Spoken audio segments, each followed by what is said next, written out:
2023 को रामला मैदान से भी तो जनता की कर्जा माफी के लिए एक राजनीतिक क्रांति की शुरुआत की जा रही है, एक बड़ा पॉलिटिकल रिवोल्यूशन तैयार किया जा रहा है।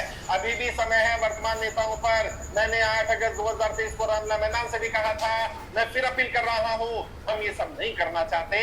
आप जनता का कर्जा माफ कर दें, आप जनप्रतिनिधि बने, आप चुनाव लड़े, आप राजनीति करें, आप सांसद बने, आप मंत्री बने, आप मुख्यमंत्री, आप प्रधानमंत्री बने, हमें ये सब नहीं करना। लेकिन अगर आप जनता की कर्जा माफी नहीं करेंगे, यदि आप जनता की समस्या की गंभीरता को नहीं समझेंगे, यदि आप जनता की मदद नहीं करेंगे, यदि आप जनता को कर्जे की दलदल से बाहर नहीं निकालेंगे, तो हमारे पास अब कोई और विकल्प नहीं बचा है। हमें जनता में से ही जनप्रतिनिधि तैयार करने पड़ेंगे। और इस बार क्या होगा? इस बार एक ऐसी क्रांति होगी जिसमें नेता चुने नहीं जाएंगे, जनता जनता को वोट करेगी, किसी नेता को वोट मिलने वाला नहीं है।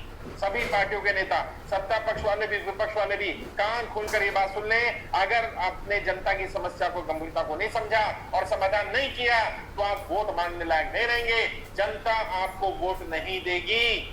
आपने क्या किया? पिछले 70 साल में देश का एक एक गांव, एक एक व्यक्ति, एक एक किसान, एक एक मजदूर, एक एक नौकरी करने वाले, एक एक व्यापारी कर्जे की दलदल में फंस गया है। सरकार के आंकड़े, एनसीआरबी का डाटा है, पिछले 5 वर्ष में 50,000 से ज्यादा व्यापारियों ने कर्जे कारण आत्महत्या करी।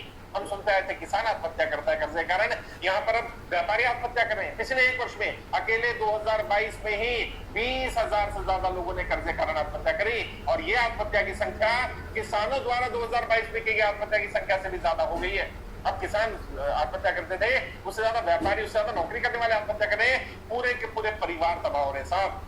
अभी उत्तर प्रदेश में देखिए ना, भारतीय जनता पार्टी के पदाधिकारी हैं, उनके भाई ने आत्महत्या कर ली, कर्जा था, व्यापार नहीं चल रहा था। अभी मध्य प्रदेश का केस आया, अभी बिहार का केस आया, बंगाल का केस आया, ना जाने कहां से इस तरह के केस आ रहे हैं। और लोग खुल करके बोलने लगे हैं कि सरकार ने हमारा व्यापार तबाह कर दिया। नोटबंदी, जीएसटी, लॉकडाउन, नोटबंदी व्यापारी ने नहीं लगाया, जीएसटी व्यापारी ने नहीं लगाया, लॉकडाउन व्यापारी ने लगाया।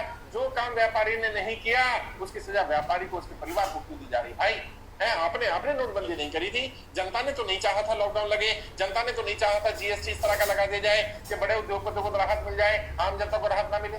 और अब आप कह रहे हैं जनता चुप बैठी रहे, जनता बोले नहीं, जनता को आवाज ना दी जाए। जनता चुप बैठने वाली नहीं है। लोगों को उनके अधिकारों का पता चल गया है और अपने अधिकारों की रक्षा करने लोग आते हैं। लोग अपने अधिकारों की रक्षा करने के लिए नेताओं के पास जाते थे, लेकिन अगर नेता उनके अधिकारों की रक्षा नहीं करेंगे तो जनता को सदन में जाना पड़ेगा और कोई विकल्प नहीं। आप तैयार रहिए, मेंटली प्रिपेयर रहिए। मैं किसी भी दिन बता दूंगा कैसे तैयारी करनी है। पूरा स्ट्रक्चर तैयार कर लिया गया है, बूथ स्तर से लेकर के लोकसभा स्तर तक का। हमारे पास पदाधिकारी, हमारे सारे लीडर सब तैयार हैं, ऑलरेडी तैयार हो चुके हैं। बहुत सारों को तैयार किया जा रहा है। अगर आप में से भी कोई जनप्रतिनिधि बनना चाहता है, हमारी टीम से संपर्क करें।